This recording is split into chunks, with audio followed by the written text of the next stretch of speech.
And we are back, and there was some great racing at Oaklawn Park yesterday as the reigning Horse of the Year, Sovereignty, made his first start off the layoff in the Oaklawn Park Handicap. He was set to face some good competition in there.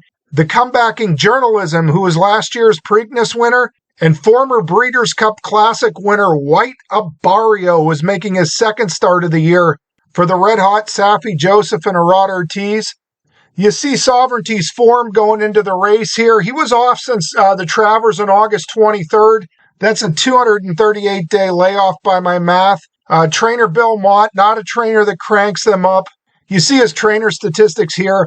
Off of similar layoffs, this is horses that have been off 180-plus days. Mott wins at 14% with just a 120 ROI. A 120 ROI on a $2 win bet means you're losing 40 cents on a dollar betting Mott layoffs. Just not the type of guy that usually cranks his horses up. There was not a whole lot of early pace in this race. In fact, White Abarrio had a 16-point edge on pace figures, but all of White Abarrio's wins have come with stalking trips, so it was kind of going to be interesting to see if White Abarrio would use the pace advantage and go to the lead, or would they go with kind of his preferred stalking tactics where he's had all his success. With that said, we're going to watch yesterday's Oaklawn Park Handicap. All right, White Abarrio number 1, Sovereignty number 3, Journalism number 5. And they're off in the Oaklawn Handicap. The big three, White Abarrio, Sovereignty, Journalism, they all broke smoothly out of their post positions, as did the others. White Abarrio's taking it to him early, and Sovereignty's going to lay close today, and so is Journalism. So the 3 stars, 1, 2, 3, as they go into the first turn. Sovereignty fresh off that 8-month break, and he's in front now. White Abarrio's second right behind him, and he's tracking Sovereignty. So Sovereignty, an unexpected pacemaker here, leads by 3 parts of a length. Journalism's not going to let him get too far out of his sights. He's running in the second, now a half length back. White Abarrio, he's in the third position. Publisher finds himself between horses, and Liberal Arts, who's 3 wide. Gap of 2, Duke of Duval, as they head down the backstretch here. It's Sovereignty paving the way, a neck in front. Journalism right there, matching him, just a neck behind. And Liberal Arts is third, 3 wide, 2 off the pace. White Abarrio, he's on the rail in the 4th position. Publisher is patiently ridden, and Duke of Duval, the long shot, would be the upset of the century if he were to win it. He's at the back of the field as they quicken into the far turn. You've got a Horse of the Year inside of a multiple Grade 1 winner, Journalism, and the 2 runners squaring off in the lead with White Abarrio creeping in right behind. Publisher in 4th. He's 5 lengths off the pace with 5/16 to go. Here we go. Sovereignty on the inside. Journalism right there perched to his outside. And White Abarrio in with a good chance. 3 wide as they come off the turn here. Sovereignty on the inside. Journalism. White Abarrio confidently handled by Arad Ortiz. And he goes to the lead now. Sovereignty has given way to second. Journalism third. 16th to go. It's White Abarrio's win. It's his Oaklawn Handicap. And White Abarrio, an awesome champion, a veteran of the game. How cool is he? White Abarrio defeats Sovereignty and Journalism. All right, Sovereignty kind of unexpectedly on the early lead in this race, and I think Junior Alvarado had to know going in. I mean, you've seen a lot of these races before. The Ortiz brothers are real good at backing down paces, and I think he had to be worried that he was going to get put into a box. If he lets White Abarrio go here, Journalism was going to come up on the outside, and they were going to back down the pace and kind of lock him in a box. I would say that reality kind of made it where Alvarado didn't want to be too patient. If he was going to err, he was going to err on the side of aggression. And so Sovereignty's on the lead here. You got fractions 23 flat, 47 flat. A couple of closers are Sovereignty and Journalism, but they're kind of like in their little match race up here. And White Abarrio tucked in behind them will run it. You see Jose Ortiz turning up the pressure with Journalism. He's right at Sovereignty's throat, and White Abarrio's tipping off the rail.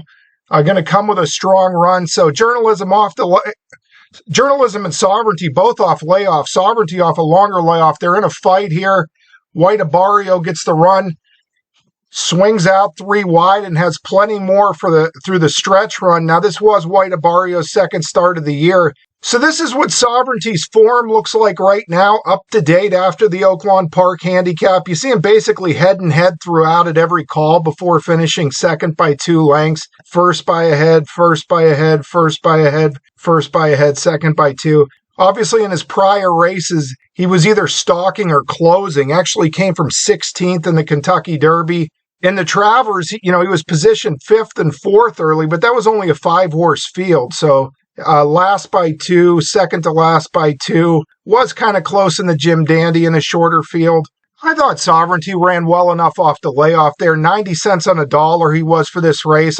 But I certainly think Sovereignty's going to get a lot out of that race, and I do expect him certainly to go forward. It would be one thing if Sovereignty was a natural speed horse. The natural speed horse can go out there and get clear of the pressure. For Sovereignty, that's just not his game. I think he got a lot out of the race. Got a good number there, 108. He'll go forward. That's off to White Abarrio, though. Run a fantastic race. Great ride by Arad Ortiz. And how about Safi Joseph continuing his phenomenal season? As for Journalism, you could make a few excuses for him in here. He was very fractious in the gate. You see him fractious there. Pretty darn fractious in the gate. And it looked like Jose Ortiz had to grab for his right iron here. See if I remember this rightly. Let's watch his right iron. See, he just kind of maybe worried he was going to lose it a little bit. Just had to briefly grab. He was perched outside of Sovereignty, ended up kind of like in this match race with Sovereignty, did the dirty work while White Abarrio backed off into a comfortable position. So Journalism kind of on paper looks like a horse who might have peaked early, was very good very early, like March of his 3-year-old season, was running 108 buyers, and, has just kind of been at that level ever since. But I got a feeling Journalism's going to run a lot better too next time. There are some people who are kind of starting to think, Sovereignty and Journalism might be a bit overrated. They haven't had much luck against older horses. You see Magnitude, who was third beaten 20 lengths in the Travers, actually stepped up to win the Dubai World Cup against Forever Young, and Magnitude may actually have the most significant victory by a horse in this crop against older horses.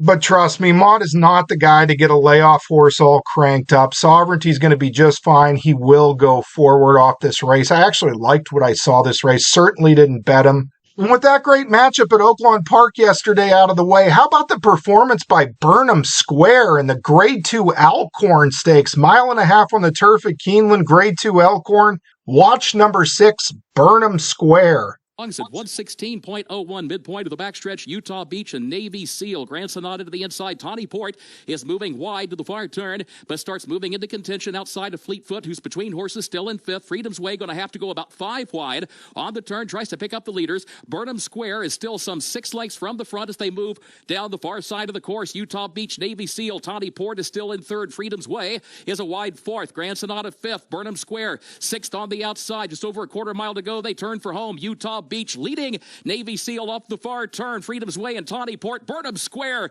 swings to the far outside. 5th to 4th to 3rd. Oh, Burnham Square runs right on by for the lead. The Toyota Bluegrass winner is in front by 5 by 6 in the Visit Lex Elkhorn. Burnham Square will win in convincing fashion. Breathtaking move off the final turn for Brian Hernandez Jr. Desvio comes from far back to be 2nd, Navy Seal 3rd, and Tawny Port across the line in 4th. All right, so that was a huge performance by Burnham Square yesterday at Keeneland. Maybe he just liked the wet turf course. Maybe he just liked the 1.5 mile trip. But a very eye-catching performance by Burnham Square, and he looks like a very serious grass horse. All right, so that's our recap of yesterday's action. Thank you guys for watching.